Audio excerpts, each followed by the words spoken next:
brownfields related, but certainly is redevelopment related, and that's wetlands permitting. And if you're not involved with wetlands permitting and you haven't been keeping up to date with all the drama, you probably do know that wetlands permitting is a very controversial topic. So essentially, under the Federal Clean Water Act, dirt is considered a pollutant, and putting dirt into a wetland, filling a wetland, is considered pollution, for which you must get a permit in order to do that. But the question is, which wetlands are you required to get a permit for? In other words, which wetlands fall under the jurisdiction of the Clean Water Act? And over the last couple decades, you know, it's changed greatly, and the pendulum has swung back and forth, kind of depending on who is in the White House and what the administration priorities are. And I'm not going to go through the full history, but I am going to go back to about starting in mid-2023 with the Supreme Court decision, bring you through the Biden administration and kind of how they were looking at wetlands, and then let you know what we're seeing with the new Trump administration, how things are going so far. So in May 2023, there was a U.S. Supreme Court case called Sackett. And essentially this was the case that defines for us now the jurisdictional reach of the Clean Water Act over wetlands. And the U.S. Supreme Court essentially broke it down into 3 buckets. So 3 buckets of regulated waters, besides just wetlands, but waters in general. The first one are traditional interstate navigable waters. These are your large rivers on which you can have interstate commerce. The Savannah River, okay? So bucket 1, traditionally navigable waters. These are pretty uncontroversial. Nobody's going to deny that, you know, the Savannah River is important to interstate commerce and therefore is regulated under the Clean Water Act.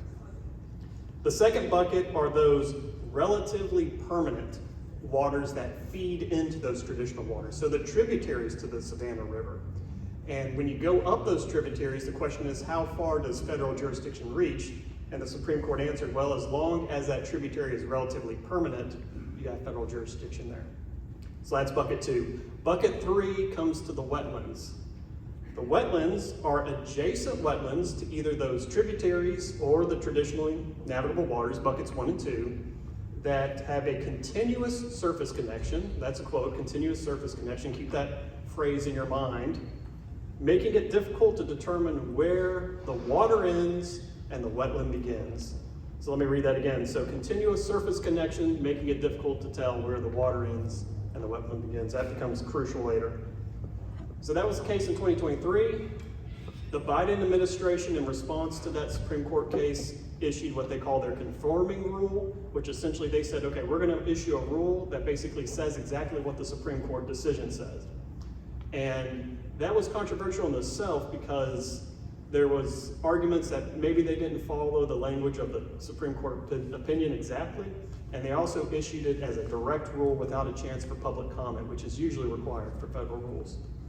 Regardless, that rule was challenged by a number of states. I won't get into all the details, but essentially, even the Biden rule doesn't apply in Georgia right now. But again, I won't get into those details. But along with that conforming rule, and this is an important part, the Biden administration issued a guidance last year in September that spoke to the continuous surface connection aspect of wetlands. And the Biden administration determined that the continuous surface connection could be met by ditches, culverts, pipes, essentially any sort of physical feature that connected a wetland to either a traditional navigable water or a relatively permanent tributary. That connection could kind of reach out and establish jurisdiction over the wetlands.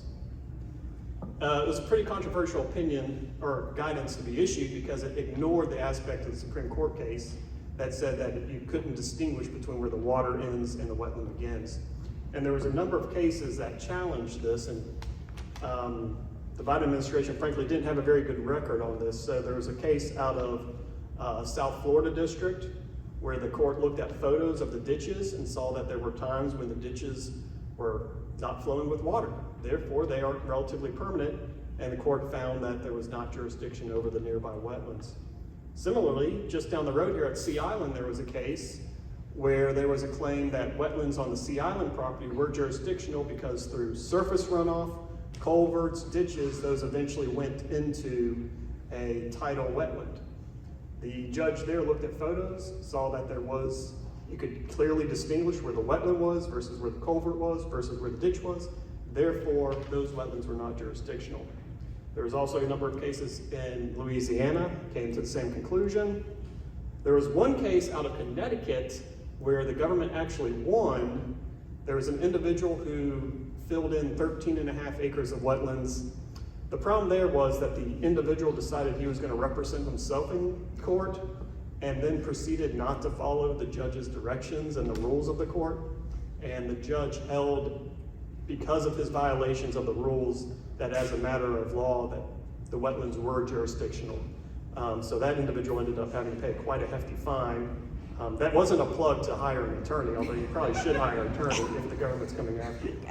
But regardless, I mean, you can see from those, just 4 or 5 cases since the Sackett decision, the court was really focused on the continuing surface connection aspect and making sure that the wetland really was indistinguishable from either the tributary or the water, and there wasn't some sort of obvious, ditch or culvert connection. So that was all under the Biden administration. Obviously, we have a new administration. There have been lots of changes on a number of topics coming hot and fast every day. And wetlands is not immune to that. So last week, the Corps of Engineers and the EPA issued both a federal notice and updated guidance. The federal notice said that they were going to be publishing a new rule defining the jurisdictional reach of the wetlands, that they would have the new rule be in compliance and within basically the holding of the U.S. Supreme Court decision in Sackett, and that the Corps and the EPA are going to have 6 listening stations for sessions for stakeholders to come and speak about both the relatively permanent aspect of wetland connections, the continuous surface connection, and also this issue of jurisdictional ditches. When can a ditch reach out and establish jurisdiction over a wetland? So that was the first thing they did last week. They also issued a guidance document that essentially said that any guidance issued by the Biden administration that purported to allow jurisdictional connection through any sort of non-jurisdictional feature, any sort of ditch, culvert, etc., all that is rescinded. So they completely undid the Biden administration's guidance, and so no longer will they look at these non-jurisdictional features, these ditches and culverts, as potentially establishing jurisdiction over wetlands.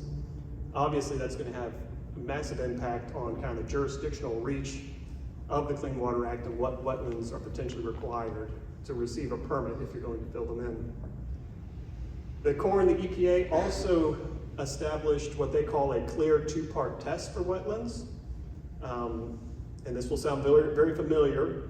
They said that it must be adjacent to traditional navigable water or relatively permanent tributary, and it must have a continuous surface connection such that it's difficult to tell where the wetland ends and where the water begins.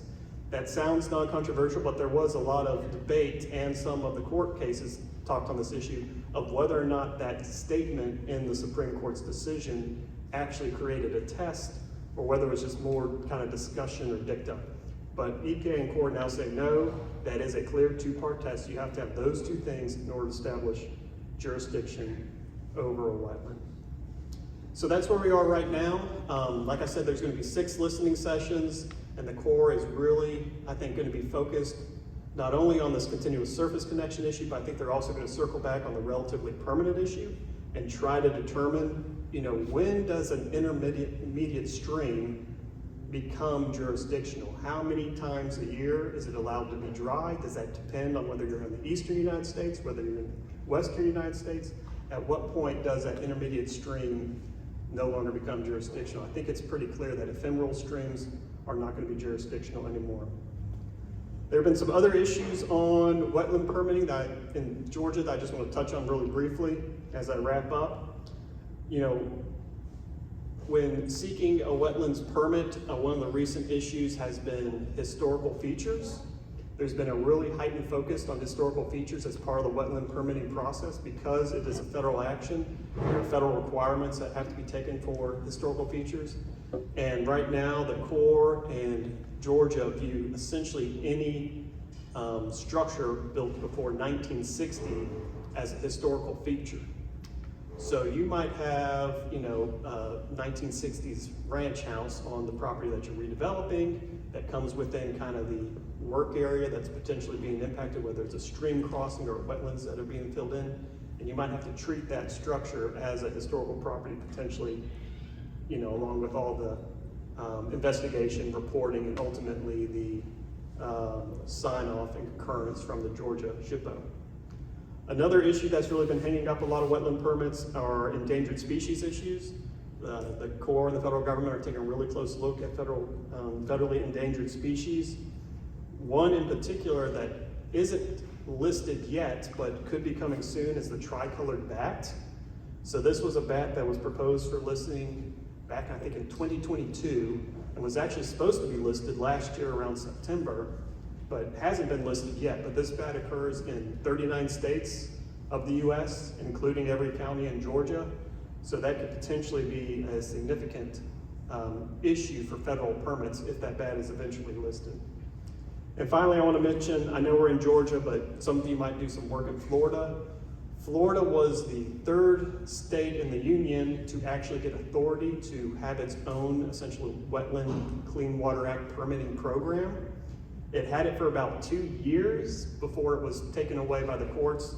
The court found that essentially the requirements and analysis required to give that program to the state was invalid. And so that resulted in about 1,000 permit decisions in Florida having to be immediately turned back over to the federal government. The Corps of Engineers in Florida by that time obviously had essentially done away with their permitting program. And so from what we understand now, those permit decisions are basically being partitioned out across the country to about 200 project managers all across the country. I know we had an issue in Florida where our permit was actually given to somebody in Clean Water Act enforcement to issue the permit. He had never written a permit before, and so it was a very interesting situation trying to kind of bring him up to speed, so hopefully we can get our permit through. But so those are the issues I wanted to raise tonight. I appreciate you giving me the time to talk, and if you have any questions, feel free to hunt me down. I'd be happy to answer them. Thank you.